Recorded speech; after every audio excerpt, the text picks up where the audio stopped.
Dans cette vidéo, pas de technique, pas de conseils de composition ou d'idées de photos, non, on va juste voir ensemble quelques faits marrants, insolites ou intéressants sur la photo. Vous savez, c'est le genre d'information pas très utile, mais toujours intéressante à ressortir lors de vos événements sociaux, au milieu de vos congénères. Par exemple, si vous perdez la parole lors d'une soirée mondaine car votre ami Edouard raconte comment il a hérité de la collection de Rolls-Royce de ses parents, eh bien vous pouvez toujours récupérer l'attention en lâchant un... Vous savez que le sujet le plus populaire dans les années 1800, c'était la photo de cadavres.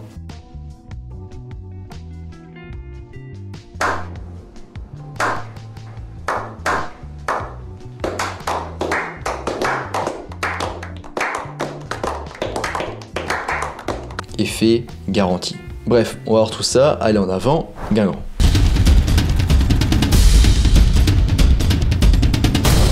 Avant de commencer, je vous rappelle qu'en description ou en haut à droite de la vidéo, vous pouvez accéder à ma formation gratuite sur les bases de la photographie.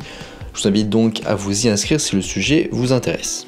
La plus grande collection d'appareils photo.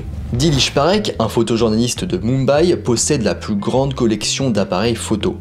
Sa collection compte environ 4500 appareils photo allant des années 1890 aux années 1960.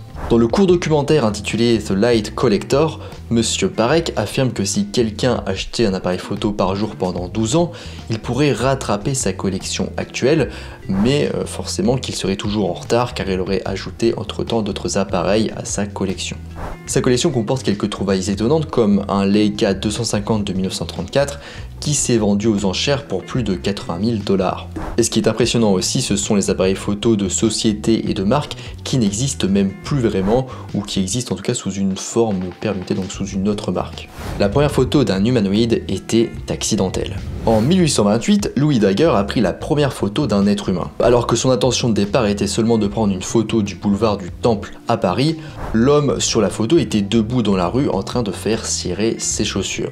Le premier appareil photo numérique pesait 4 fois plus qu'un réflexe numérique actuel moderne. L'appareil photo de Steven pesait environ 3,6 kg et ne captait que 0,01 mégapixels.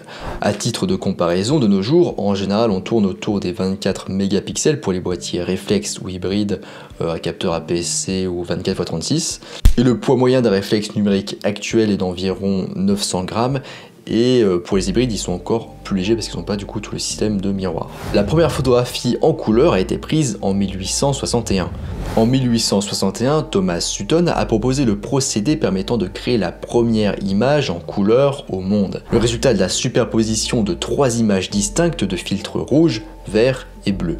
Celle-ci était ensuite projetée sur une plaque photosensible avec les filtres correspondants. Sutton était un grand photographe et inventeur. À peu près à la même époque que la photographie en couleur, il a également créé le premier appareil photo réflexe. C'est également lui qui a mis au point le premier appareil photo panoramique avec un objectif grand angle en 1859. Bref, le monde de la photographie lui doit beaucoup. La photographie la plus chère au monde s'est vendue pour 12 400 000 $. Alors pendant très longtemps, la photo la plus chère du monde était Rhin 2, prise en 1999 par Andreas Gursky. En 2011, 12 ans plus tard, elle a été vendue pour la coquette somme de 4 338 500 $. Mais récemment, ça a changé, j'étais pas au courant, je l'ai appris en faisant cette vidéo, en écrivant cette vidéo.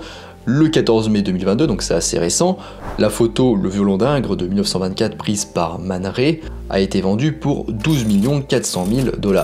Le modèle sur la photo porte le doux pseudo de Kiki de Montparnasse, muse et amante de Man Ray. Elle a aussi été le modèle de bien d'autres artistes du Montparnasse de l'entre-deux-guerres.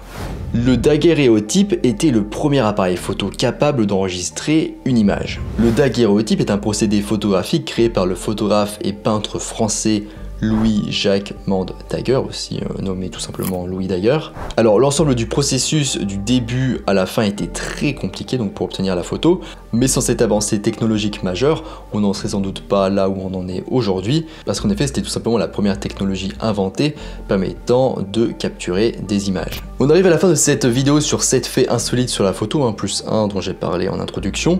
J'espère que ça vous a plu. Si c'est le cas, n'hésitez pas à mettre un j'aime, à vous abonner, voire à commenter pour ceux qui ont le plus la parlotte et l'envie de commenter, c'est toujours bon pour le référencement. Du coup, je vous encourage à faire une de ces actions. Pourquoi? Tout simplement parce que ça donne plus de visibilité à la vidéo et aussi à la chaîne, et du coup moi ça me permet de continuer les vidéos. Donc si ça vous plaît, n'hésitez pas à faire l'une de ces actions. Merci à ceux qui jouent le jeu et s'investissent dans cette chaîne. Je vous rappelle qu'en description, vous pouvez accéder à un article beaucoup plus complet à peu près sur le même sujet, c'est pas tout à fait le même sujet, mais c'est une frise chronologique sur l'histoire de la photographie que je vous mets en description. Si tout ce qui est date, événements historiques sur la photographie vous intéresse, n'hésitez pas à aller voir ça. Et en description ou en haut à droite de la vidéo, vous pouvez aussi accéder à ma formation gratuite sur les bases de la photographie. Je vous invite donc à cliquer dessus et à vous y inscrire si le sujet vous intéresse. Moi je vous laisse ici à vos faits insolites ou historiques sur la photographie qui feront, j'en suis sûr, un ravage lors de vos soirées mondaines, et je vous dis à bientôt sur les internets mondiaux.